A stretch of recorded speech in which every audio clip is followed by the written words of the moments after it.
Hello, everybody, and welcome back to Workflows and Espressos. I am your host, Meaghan Moylan, soon to be Megan Myers. That's going to be really crazy and exciting to say in a little over 4 months.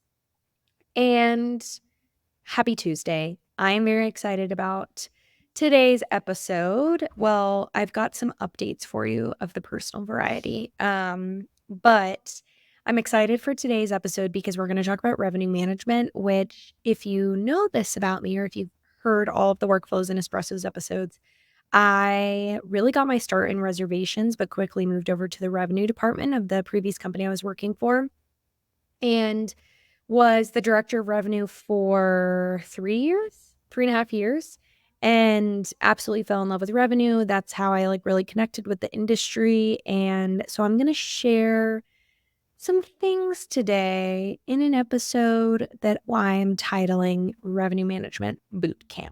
Okay. And for all the non-data lovers, you should still listen. Okay. Because it's going to be normal. We're going to talk about fun things. It is going to be very revenue management focused, but I need to tell you 2 things this week. Number 1, I woke up on Tuesday morning and I had a sty in my eye, which is just awful. And when you are a contact wearer like I am, you can't wear contacts and have a sty at the same time. So I've had to wear my glasses all week. And today's the first day where my sty has felt okay enough to wear my contacts, which has been amazing. And you also can't wear any makeup, which, listen, okay, most of the time I'm recording, it's post-workout anyway. So anyone who's watching, you're this is what you look like every single week. But I swear I do wear makeup sometimes, okay? So anyway, not this week. Sty in the eye. Also, I haven't had a sty in several years. They're extremely painful. It felt like I had a black eye this week. The second thing is I went home to Florida, as you know, a couple weeks ago. And my sister and my nieces have started playing American Mahjong, which is a game that is centered around tiles. It's kind of like a mixture, I feel like. I don't know. Is this totally offending the game? I was going to say a mixture of dominoes and cards. I have not been playing for very long, so maybe it's because there are different suits of the tiles, but you're playing with tiles like dominoes. It is so fun. Okay, so I play with my niece and my sisters. I decide on the flight home, I will be ordering a Mahjong set. All the things. I ordered a Mahjong, all the tiles. I ordered a Mahjong mat. I ordered a bag to keep my I went insane, okay? So I taught my fiance how to play last night, and I thought that maybe he was going to kill me the first 45 minutes because it's pretty hard to learn. And there's a lot to remember, and it's very ceremonious, I guess, in terms of how the game flow goes. And there's a lot that you have to do, and the setup itself, and then the start of the game. And so I thought he was going to be like, hey, you made a grave mistake buying all this stuff because it's the worst thing I've ever done. But he actually, we stuck through it. He watched the videos, the training videos. I certainly wasn't going to be doing the training myself because, you don't teach your spouse how to do things like that, especially when they're of the ADHD variety and they prefer not to sit for long periods of time. So the videos it was, and then we played together. And it was actually so fun. And now I really want to get a Mahjong group together. So if any listeners play Mahjong, please message me on LinkedIn because I'm very excited to talk about it. And I want to know all the things. I'm still trying to learn the rules. But last night I was the senior player of the two of us, still having only played 10 or 15 times. And we had a lot of fun. So now I'm do I, is this my new personality now? Mahjong Megan? Is that me? Okay. So into the meat of the episode, okay? Today, we are going to do a revenue management bootcamp. And I am eager to talk about this subject because I think it is one of the utmost importance in the industry. And there are so many things tips and tricks and things that I've learned along the way and beliefs that I've really started to cling to about revenue that I am super excited to share. And I think a lot of this is talked about already because revenue management is such a buzzword and has been over the last couple of years. But I'm an oldie, 2015 is when I started revenue. management. And let me tell you about the year of 2015. There was no key data, okay? There was no price labs. I mean, I think Beyond Pricing existed, but it was very different than it is now. Like, it was the olden days, if you will. Like, we used our carriage to take rates to, I don't know, I'm like running out of olden times things to say. Whatever, okay? The process is very different back then than it is now. So I've kind of broken up this episode into 2 parts, and it's really like the setup of your revenue management team, what can make it successful, and then the maintenance of your revenue management. And I really like hope this episode does well and we get a positive response, because I want to have future boot camps specific to revenue management and talk through like steps to take when demand is really down and you're kind of hitting the emergency button, or the funnel method that I refer to it as, where you start really high level when analyzing and then go down to a pretty granular level so you can really understand where the problems lie. And then the different data types. Like, we have so many data sources available to us now, so many technologies. What is the difference between all of them? Is there one that's better than the other? Is there a group that are better than the other? I have the hiccups, as I do during every single record. Like, if I'm not hiccuping, then the washing machine is going. And if I'm not doing either one of those things, my dogs are barking. I am recording this morning, so I'm having a hot tea, which I haven't done recording in a very long time, and it is fantastic. Okay. Revenue management setup. I'm going to learn you something right now, okay? You must rely on what I am calling the 3 pillars for success in your setup for your revenue management systems, okay? The 3 pillars for success are your reservations team, in-house or otherwise, doesn't matter. Your marketing team, specifically the digital marketing side, again, in-house or not, and your revenue team, even if this is you, okay? You need 3 of these pillars. Someone focused on revenue, someone focused on reservations, and someone focused on digital marketing specifically. And sometimes those members are of the same team. If you have a company small enough, sometimes you have 3 very separate siloed teams. If your company is large, there needs to be crossover, not necessarily in responsibilities, but certainly in goals, right? The goal here is that we are trying to book reservations, all right? At the end of the day, we're trying to get people to buy widgets off the shelf, as Jason Sprinkle would say. I think I love a metaphor. That guy loves a metaphor. I love it. So, 3 pillars for success. I think that you cannot rely solely on your revenue management, because if you are not bringing people to your website or bringing people to your OTA listings, it doesn't matter what your rates are because nobody's seeing them, right? So marketing is really like the visibility pillar. They're making sure that people see your widgets on the shelf. They're making sure that they have the megaphone, if you will. Okay, they're bringing people into your website. They're bringing people to your listings. They're ensuring that photos are looking good, descriptions are looking good, that demand is high, that we're doing Google AdWords to the best of our ability, that we're spending the right money in the right places. That is the marketing side, right? Like, they're bringing people in, the megaphone. Okay, then you have the reservation side of things. And this is not like one before the other, right? Like, yes, you need to bring people in. The reservations team, their responsibility is to sell and to convert, okay? So we're going to talk through some things that I think are necessary for the reservations team to have. One of that really being like this kind of sales mentality. And this doesn't mean it necessarily has to be scripted, but there should be a focus on converting reservations, okay? Whether it be through online chat, text message, inquiry form, an email, over the phone, especially, right? Like, ensuring that the goal of this team is once the megaphone brings these people in, they're doing whatever they can to convert them. Okay. Hello, Ashley. I'm so excited to have you back today. We have Ashley from Inhaven here, and she's going to give us another Inhaven insight. What do you have for us today, Ashley? Hey, Meaghan. So happy to be here. So Did you know that over the past 35 years, the US hotel industry has grown from 3 million rooms to over 5.3 million rooms? And with all that growth coming from hotels associated with national brand standards like Marriott and Hilton. Meanwhile, the number of independent hotel rooms managed by independent hotels has remained stagnant at 1.3 million over that entire time frame. Why is that? Well, it's because guests seek certainty of quality of standards when choosing lodging accommodations. They know what they're going to walk into when they choose hotel brands like the Marriott and Hilton. They don't know what they're going to walk into when they choose Bob's Hotel, down the street.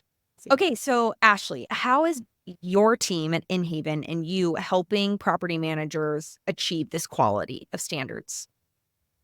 Yeah, so we work really closely with property managers to create a consistent experience across their portfolios. So we help our clients standardize the bed, bath, and kitchen, areas where guests are seeking comfort and reliability rather than uniqueness. No one's looking for a unique sleep experience or a unique bathing experience.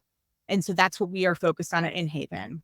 And we've got this great inventory management tool called Inhaven Keep. So when the housekeepers or inspectors enter the home, they log on to Keep through access to a QR code in the home, and they can select items that are low in stock or out of stock. And those items that they select are then sent as purchase orders back to who's ever responsible for purchasing for that property. And so this really helps our property managers maintain those standards in their homes. Today, if they're not using Keep, their housekeepers might be texting or calling them, and they've forgotten where they bought those glasses or dinnerware. And so then you end up with a lot of mixed inventory, which is super unprofessional looking. So we really use Inhaven Keep to maintain those standards. So you're saying not only are you saving us hundreds of hours a year, but you are also making all of our units look significantly better than they do right now. Yep. You're getting the cost savings, you're getting the operational efficiencies, and improved guest reviews. And that's why I'm an Inhaven customer. Thank you, Ashley, for being here. I'm so excited to be working with you. Can you tell the listeners how they can get in touch with you if they're interested in Inhaven? Yes, we'd love to hear from all of you. Please reach out directly to me at ashley@inhaven.com or check us out at inhaven.com. Thank you so much, Ashley. See you next week. By the way, my dog woke Clark and I up at 2:45 in the morning with diarrhea all over the floor, just all over the floor. Clark, when this happens, I don't know if anybody else is like this. I mean, I'm assuming this is like a worldwide experience.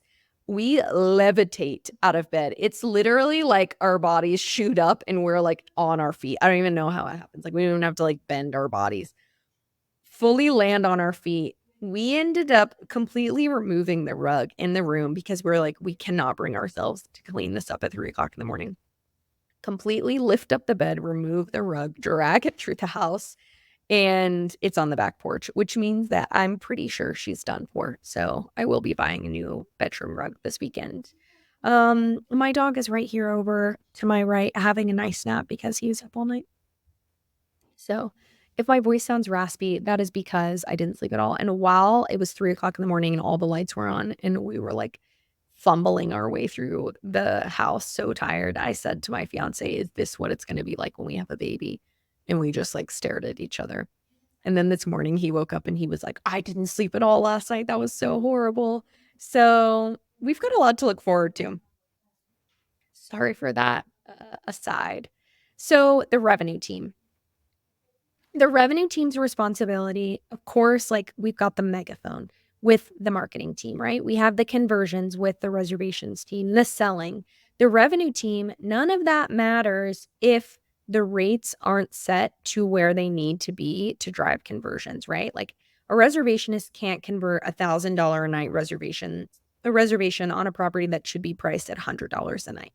Okay. And it doesn't matter if the marketing team is bringing in 1 million people to your website. If everything is priced incorrectly, you will not have success. And so this is why these three pillars really, really, really need to work together and kind of over communicate to ensure maximum success. So the next thing on the setup side, I would say, or next tip is knowing your market. There are so many technologies readily available to us now And I think a lot of what you hear is, hey, these technologies have all the data. Their algorithms can take into account where the property is located, of course, the seasonality, of course, rate sensitivity, events nearby.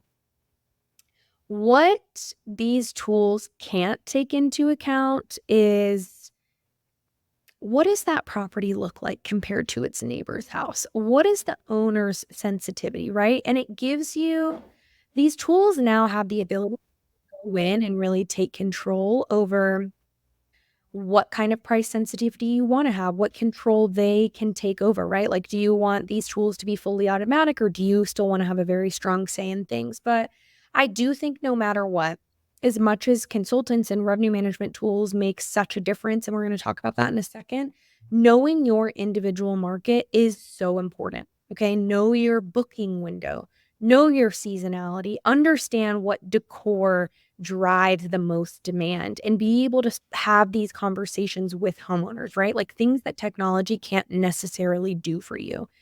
Each individual owner is very different. Their wants and needs are very different. And this is very, very specific to your market, what homes you're going after, what part of your area you're trying to bring new inventory on in. And so I think like you're the expert no matter what. And the tools are only as good as the information that you're able to provide them. So if you're taking on revenue management of an area that you don't necessarily know a whole lot about, you're in Austin, Texas, and this location's in the Smoky Mountains, right? Maybe you're not as familiar with the Smoky Mountains. You need to have as much familiarity as possible so you can ensure that you are setting up whatever tool you're using, whether it is spreadsheets or whether it's Wheelhouse or Price Labs or Beyond or any of the other tools out there. You need to be able to have the information to set it up as effectively as possible. So, on to my next tip for setup. Technology is your friend. And trust me, I think 8 years ago, 10 years ago, I was the person that was not a fan of revenue management technology. I think one thing is like inherent to revenue managers is that changing our processes, once you have something that works for you, that you have down and you feel very comfortable with and is working and is converting and you're seeing success, it's really, really hard to think about implementing something new. Such a tedious role. And if you mess up in this role, it's not necessarily something that an owner would be okay with, right? It's leaving off a zero and having to pay an owner $5,000 because you made a mistake. Like the stakes are a little bit high. We're not curing cancer, but it is serious, right? Like the impact that we have on the business day to day is very significant. So I think introducing something new into your process, especially a technology, can feel very, very unsettling or uncomfortable. And my advice for you is, number one, embrace it. I think that ChatGPT is a really great example these days of like embracing technology versus running from it. I know people who have run from it, and I know a lot of people who have embraced it. And I look at all the people I know in my life that are familiar with ChatGPT, which I think is everybody, and those who are embracing it, they're going to come out on top in one way or another because it's not going to go anywhere. And this is how I feel about revenue management tools. Like the advancement that we have now in 2024 is so different than it was in 2015. They actually can make your life significantly easier. Do I think that the best method for success is to get a revenue management tool and fully give all your processes over to that tool? Absolutely not. I think it still requires a significant amount of human interaction in order to be most successful. It doesn't have to, right? But in order to be most successful, I find that balance between using the algorithm and the tool to the best of your ability and allowing it to kind of do its thing, and also you complementing that with your knowledge of your area and your individual homes is very helpful. Like those two things together are incredible. And then also having the marketing team and the reservations team work with you on the revenue side, I think is imperative. But please, for the love of God, use something, okay? And key data is your friend here, okay? Key data is going to be very, very, very helpful in showing you what your data looks like. It's not going to make any decisions for you. But one thing that I have learned over time is that pulling reports and putting them together on a spreadsheet takes a lot of time, a lot of energy that we don't have anymore. Okay. We are kings and queens of revenue management. We are not like willy dilly dally with our time. Okay. We've got things to do here. So use technology, have human interaction. My personal favorite, no matter what you're using, what pricing tool you're using, is occupancy-based rules that you can set up yourself based on your own booking windows. And we can kind of go into this if this doesn't sound like the most boring thing you've ever heard on a future episode. But occupancy-based booking windows, key data, AirDNA, there are tools out there that can really help you visualize your data that are going to be very, very important, as well as these price adjustment tools. Number 4, KPIs. I have preached left and right about KPIs. KPIs are so incredibly important in every single department, not just specific to these 3 pillars. But my recommendation here for your setup is pick 3 to 5 core KPIs for your reservations team, your marketing team, and your revenue team. Have those updated daily or weekly, no more than weekly. No less than weekly. Yeah, no less than weekly and no more than daily. Make sure that you have a dashboard where you can visualize these KPIs if you are in an executive level, owner, leadership position, and your team as well, right? Like these people that are on the team day in and day out, in the revenue team, on the reservations team, on the marketing team.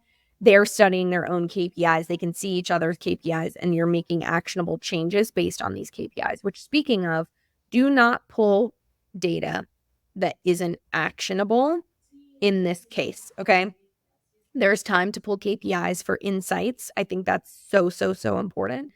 But I also think more than anything, if you're really going to stick to 3 to 5 core KPIs, they all need to be very actionable data points that make a difference in your overall strategy and that can measure the health and the success of the current strategy that you have, so you know if you need to pivot or keep going with your existing direction. We've got our setup handled. We have our reservations team, we have our revenue team, and we have our marketing team. We've got our technology, we have our KPIs. We know our market really, really well. Now, how does the day-to-day work? How are we going to keep maintenance on these processes? Number 1, revenue meetings. Start having revenue meetings, especially during the busy season. During your busy booking season, I recommend having a revenue meeting every 10 days, okay? And during this revenue meeting, you're going to have your 3 departments in there and a leadership team member, a decision maker, right, at the executive level, and you are going to go through your funnel, okay? And let's discuss the funnel. The funnel method's very, very important to me because when I am looking at the overall revenue health of the organization, I am starting at the very top. Top line revenue and bookings, how are they looking, right? Okay, well, it looks like maybe 1 month, May, is down a little bit. Okay, well, now we reach the next layer in the funnel. Okay, I've drilled it down to May. I'm looking at all my properties. Looks like really it's the week of like May 17th that isn't doing great. Okay, I'm going to drill it down even further to May 17th. Is there a specific neighborhood within my portfolio that isn't doing very, very well? Oh, okay. Well, at this point, it looks like the town of Jackson isn't doing well for May 17th. And that's a pretty big portion of my inventory. Is it specific to a bedroom count? Okay, it's the 2, 3, and 4 bedrooms that are doing pretty poorly, and not those high homes, those high bedroom properties, and not those really low, like studio 1 bedroom properties. So I know that my 2, 3, and 4 bedroom properties need to be addressed. Right now, we're like pretty close to the bottom of the funnel. Okay, well, what does my ADR look like and my occupancy for this time period? Okay, it looks like my occupancy is really, really low and my ADR is very high for the 2, 3, and 4 bedrooms. Looks like we have a rate issue here.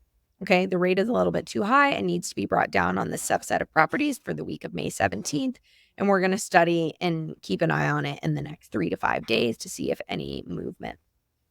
Typically, the rule that I like to use is 2 weeks for an implementation or a change to take effect on the marketing side and about 5 to 7 days on the revenue side. These are totally like they are based on data, but it's very market specific and also specific to your overall inventory and booking window. But I think understanding what that baseline is for making a change and hoping to see a booking come in before you start to make another adjustment is very important. You don't want to wait too long, and you also don't want to make another change too soon and end up lowering or increasing your rate too much. So, revenue meetings, right? We're going to have them every 10 days during booking season. We're going to have a team in there that is really focused on bringing people in, converting reservations, and making sure the rate is set where it needs to be. And then we're going to have an executive in there who can really understand where things are from like a goals and budgeting perspective. And we're going to do our funnel method. We're going to go through our KPIs, but we're also going to start at the top of the funnel. How are things looking as a whole? And then we're going to go granular down. When you are looking for team members to be in each one of these departments, revenue, reservations, and marketing, listen, you're going to be sick of me by the time I'm done talking. I've said those 3 words so many times. There's this song on TikTok. Is it a song? It's a video. And it's this woman. She's like, prepare to be sick of me. And I think it is so funny. And that's how I just felt just then. Okay. 3 must-haves for each department. If you have nothing else, these 3 departments need to be doing 3 things. Okay. Let's start with reservations. Responsiveness is number 1. Your reservations team needs to be responsive. This is a given. Everybody already knows this, but just reiterating the importance of this, responding to emails, answering phone calls. All right. Don't let those phone calls and ring and go to voicemail. Responding to web inquiries, text message. It doesn't matter the medium. It could come through carrier pigeon. Your team needs to be responsive. And you, if you are an executive or a management level position, you have to uphold this standard of responsiveness. Utmost importance. Number 2, outbound initiative. You cannot hope that everything comes to you. And your marketing team has a lot to do with this as well. But I have found that emailing and calling previous guests or previous inquirers is very, very important to overall conversion rate, especially if you have a time period that is down a little bit. We would create a master spreadsheet back in the day, and we would literally call our list of people who had booked with us the same time last year for spring break, and we would just go one by one down that list. Hey, it's Meaghan. I'm calling from blah, blah, blah. I'm just making sure that you haven't made any spring break trip plans this year. If you have already, no worries at all. We hope to see you next year. If you haven't yet, I'd love to talk to you about our availability. It doesn't have to be so salesy. That was a pretty bad pitch, but there doesn't necessarily need to be a script. Just reach out, have that outbound initiative. It will convert. The conversion rate won't be as high as things that are coming directly to you, those already very hot leads. But you do have the potential of warming up some cold leads. And number 3, auditing.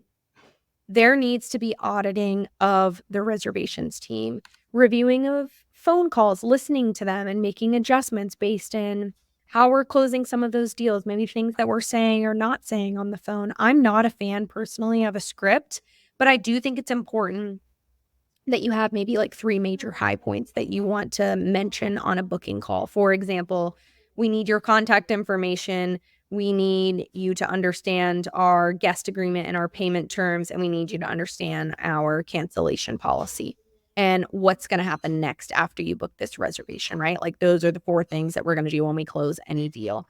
Those are the types of things that I'm talking about. Listening to calls, reading through some emails, doing auditing so you can ensure that your team is representative of your company and doing the best they can to help you close these deals. And you will find some things in the auditing process, some very good things and some very bad things. So if you aren't already, start auditing. On to the next. Your revenue team. Daily reporting and rate adjustments are very important. I like to come in every single day, see what bookings were made last night, any homes that I'm particularly concerned about or areas that I'm particularly concerned about. I will go in, see if we had any reservations for those concern areas, and if not, make some quick adjustments. So that's number 1. Number 2, knowledge of booking windows. You have to understand what your booking window is as a whole. Like, when is your booking season? Sometimes it's a specific month. Sometimes really it's like all year. It kind of depends, or a season of time. So know your booking windows, and then also understand what booking windows are for specific properties. So for example, your 5, 6, 7, 8 bedroom, larger, more expensive homes, they're going to book typically pretty far ahead compared to those studios, 1 bedrooms, 2 bedrooms, smaller, less expensive homes. When you have multifamilies planning a trip together, you got to get a lot of people together. You have to have lots of conversations and planning. So that's happening pretty far out compared to people that are really looking for those smaller weekend getaways. And so understanding that booking window and being able to communicate that effectively, especially to owners or any owner liaisons you have on your team, is very important. And number 3, communication. Communication is key in the revenue department. You are really the person, you're looking at the data, like you're the nerd on the team that is analyzing the data. You know the numbers.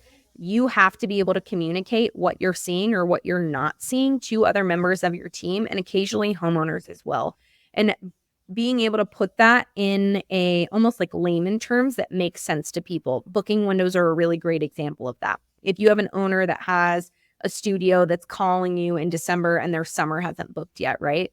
Being able to explain to that owner, hey, John, I just want to let you know that I completely understand your concern for the summer. What we're seeing on our end is that those 0 and 1 bedroom homes typically book about 30 to 45 days out, and we're about 6 months out. So we're going to keep an eye on things. We're not going to make any rate adjustments just yet because it is very early on. We're going to study demand and occupancy. And if we notice anything as we start to get closer, if your property isn't performing well, we'll be sure to communicate that to you and also be making proactive rate adjustments along the way.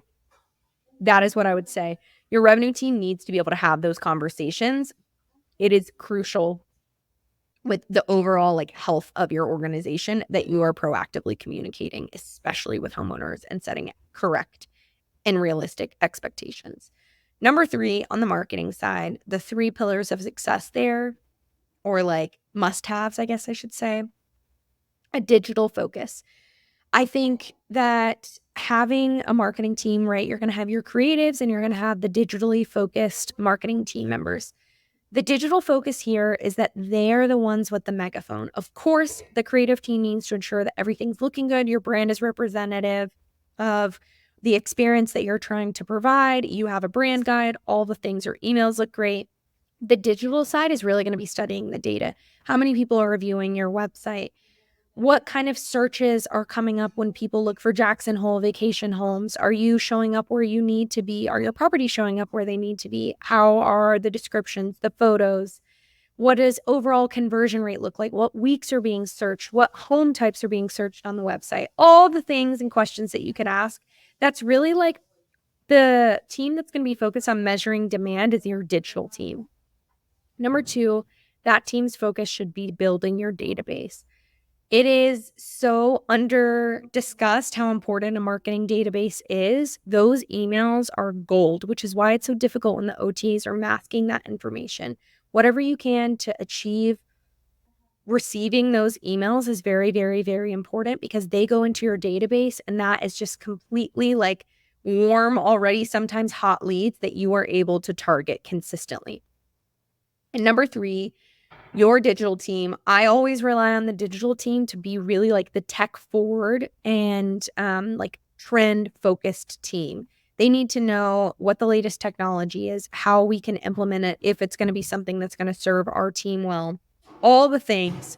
They are your tech gurus. They are certainly the people on your team that have embraced ChatGPT before everybody else. They knew about ChatGPT before any of us could hear about it. That is really what I look for when I'm interviewing people to be on the digital marketing side of the team. So we have our team in place. We know what they need to have. We are monitoring their 3 must-haves. Now let's measure success, okay? And there are really like 5 key ways of measuring success, in my opinion. Number 1, you need to know how to measure it. So you're going to hear the big 3 all the time. Occupancy, RevPAR, ADR. Very, very important. Understanding and knowing where to find that reliable information for yourself so you can compare to previous time periods, previous years, and also how your forward-looking information is, and then your competitor data. How are you performing against your competitors? We have lots of data sources that are available now in 2024 that can give us this information. Number 2, your everyday maintenance and reporting. This is how you're measuring success. You're looking at the bookings that came in last night. You're understanding what bookings are coming in right now, what your concerned properties look like, and you're making those daily adjustments. Number 3, you know your booking season, all right? You know it in your sleep. As soon as March 1st comes, you're going to start booking like crazy, right? That's when you know if we're halfway through booking season, we don't have anything coming in, there is a level of concern there. If we're not in booking season yet, we're not concerned, but we are taking the initiative to prepare for booking season. Just know when it is, all right? Number 4, have goals in place. We haven't talked about this yet.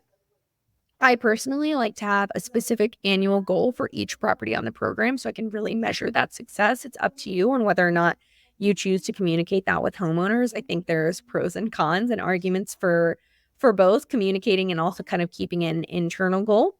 And then I think that having goals by month and then an annual goal are very, very, very important. That kind of stays internal and is shared with your team so you understand how you are performing against your expectations. And then the funnel method is number 5.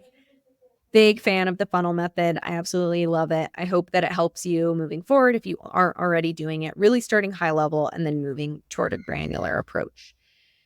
And my last maintenance tip for you all today, before we go into our too long didn't read TLDR section of the show, is over communicate. All right. Over communicate internally, over communicate with your homeowners.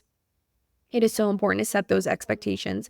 If you have shared goals with homeowners and you are not going to reach those goals, communicate with them and let them know. So at the end of the year, they're not surprised, or so they're not reaching out to you. They're receiving their owner statements. You're going to hear from them anyway. It looks a lot better when you are making that proactive communication. That was a lot. That was a long episode. I messed up no less than 75 times. So mostly it seems long because I had to start over so many times. I think the stakes are high with this episode because it is such an important topic. But if you didn't have a lot of time today, if you only get to catch the last couple of minutes of the show, I want to tell you, have your 3 pillars. Make sure that your revenue team, your marketing team, and your reservations team are working very closely together. This is not just a revenue team focus. This really takes those 3 teams working together to ensure maximum success of your overall revenue strategy. Number 2, tech is your friend. I don't care what you use. Please use something. There are so many tools out there that really do make our lives easier. Number 3, KPIs, embrace them. All right. These are your Bible. This is the overall health. This is your EKG every single day. What does the health of your organization look like as told to you by these KPIs that are actionable? Number 4, decide your must-haves for each department. I went through my specific favorite must-haves for each. Make sure that you have a list of the 3 things that no matter what you need in these teams in order to be successful. It can change depending on what type of organization you have. Number 5, know your booking windows. I've said it 17 times on this call. I won't say it again. Just know them. Okay. And number 6, over communicate with your homeowners every single time. It pays off. I promise. Even if it's bad news, they can see it already in their statements. So you're not telling them anything they don't already know. But I do have a little tip there for you. If you do need to communicate bad news with a homeowner, I typically try to align that with a season where it's pretty busy and it would make that owner a little bit hard to leave, right? So if you have 60-day contracts, they're a little bit easy to get out of, or 30-day or 90-day contracts, anything but those annual agreements. Communicate with your homeowners during peak season as much as possible because they're less likely to make those rash decisions and leaving the program immediately. And it gives you the opportunity to kind of reset their expectations and also do as well as you can for them during that busy time period. Maybe that's like a bad tip, but I think it's important. I had a lot of fun today. I hope that you like Revenue Management Bootcamp. I'm very excited to talk again about Revenue Management Bootcamp here soon.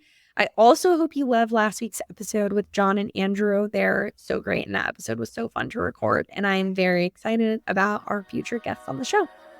I hope you all have an amazing week, and I will see you very soon. Bye.